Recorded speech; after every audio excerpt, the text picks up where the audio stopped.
Bonjour mes chers, comment allez-vous? Ça va bien, je l'espère. Je vous présente un texte de lecture intitulé Le dévoreur du livre. Je vous présente l'illustration qui accompagne ce texte. Alors, comme vous remarquez, des élèves, un élève qui tient un livre et il est en train de le dévorer, de le manger, avec une feuille dans l'autre main, le maître qui tient un autre livre. Et regardez bien l'illustration, le petit enfant ici, il est assis sur une pile de livres. Ça veut dire que cette scène se déroule dans une classe. Alors maintenant, on va commencer notre lecture. Suivez bien. Le dévoreur de livres.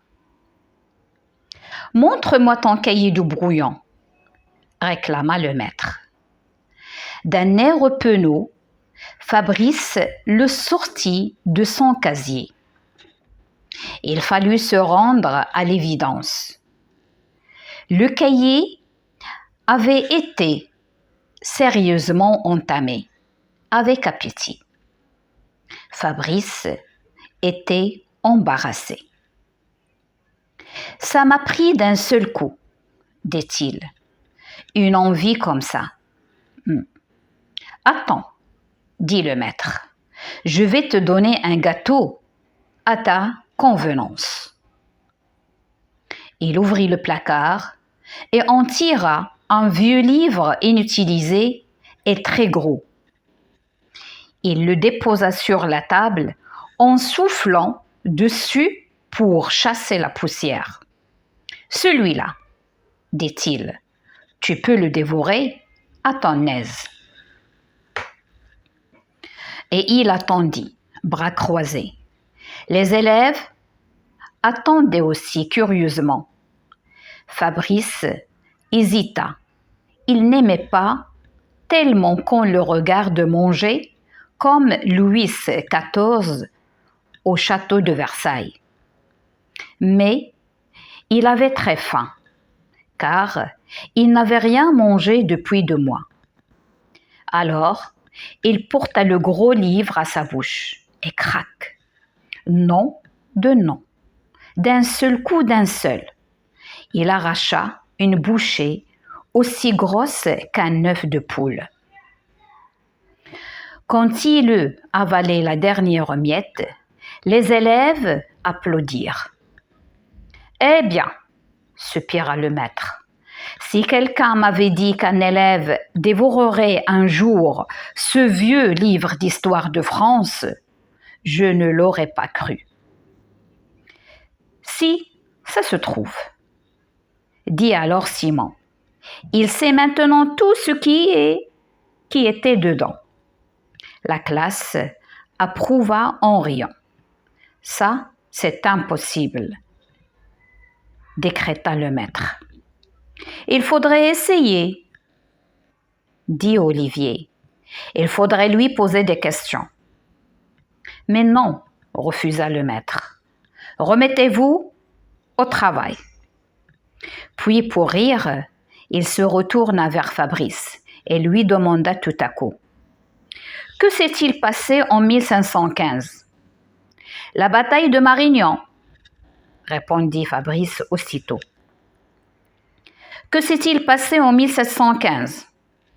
C'est l'année de la mort de Louis XIV, monsieur. Ça alors. Et en 1815 ? La bataille de Waterloo. Ça alors.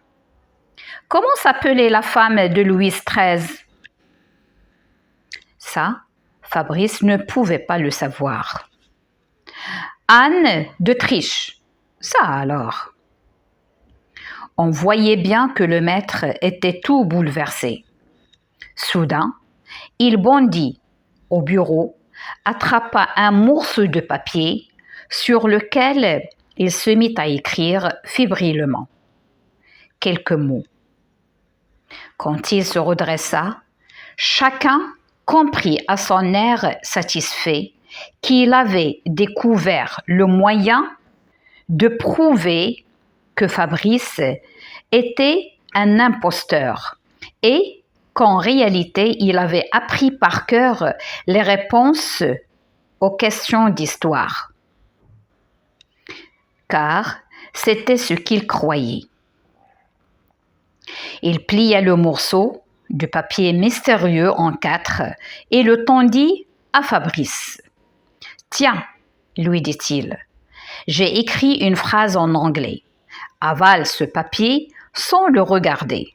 On verra bien si tu es capable de me dire le message qu'il portait. » À ce moment, le silence était devenu tellement grand dans la classe qu'on aurait pu entendre un cheveu pousser sur la tête d'un homme chauve.